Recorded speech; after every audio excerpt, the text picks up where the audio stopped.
దేవునికి మహిమ కలుగును గాక. అందరూ బాగున్నారా? ఈరోజు దేవుడు మనకిచ్చిన వాగ్దానము రండి కలిసి ధ్యానించుకుందాం. కీర్తనలు 3వ సంకీర్తన 4వ వచనం. ఎలుగెత్తి నేను యెహోవాకు మొరపెట్టినప్పుడు ఆయన తన పరిశుద్ధ పర్వతము నుండి నాకు ఉత్తరమిచ్చును.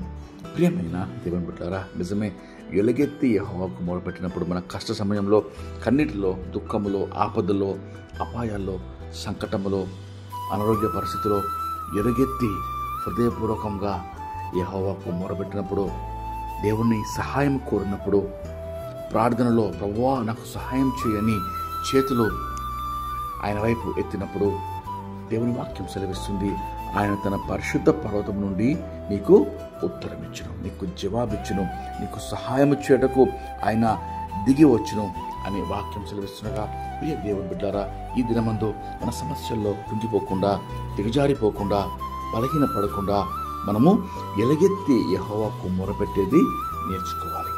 మరి ఎలుగెత్తి హృదయపూర్వకంగా ఆయనను ఆశ్రయించేది మనము నేర్చుకోవాలి.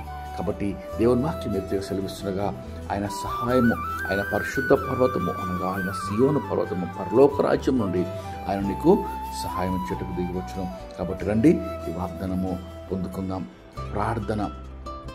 మహాపరిశుద్ధమైన మా ప్రియమైన పరలోక తండ్రి, మరిచిన శ్రేష్టమైన వాగ్దానంకై మీకెంతో స్తోత్రం చెల్లిస్తున్నామయ్యా. శ్రమల్లో, కష్టంలో, దుఃఖంలో, సంకటంలో, అనారోగ్యంలో, కల్వరంలో ప్రభువా ఎలుగెత్తి మొరపెట్టమని సెలవిస్తున్నారయ్యా. ప్రభువా మేము ఎలుగెత్తి మొరపెట్టినప్పుడు మా కంఠధ్వని అయ్యా మీరు పరమున చేర్చుకొని ప్రభువా పరిశుద్ధ పర్వతం నుండి మాకు ఉత్తరం ఇస్తారని వాక్యంలో సెలవిస్తుండగా, ప్రభువా ఆ ప్రకారం ఇద్దరి మధ్య ప్రభువా ఎలుగెత్తి మొరపెట్టేవారు కష్టంలో, శ్రమలో, దుఃఖంలో ఉన్న ప్రతి ఒక్కరిని ప్రభువా అయ్యా మీరు ప్రభువా వారి మొర ఆలకించి వారికి జవాబిచ్చి వారిని లేవనెత్తి ఉజ్జీవింపజేయమని వేడుకొచ్చు. మీకు సమస్త మహిమ చెల్లిస్తూ యేసుక్రీస్తు నామములో వేడుకొచ్చు ప్రార్థిస్తున్నాం తండ్రి. ఆమేన్.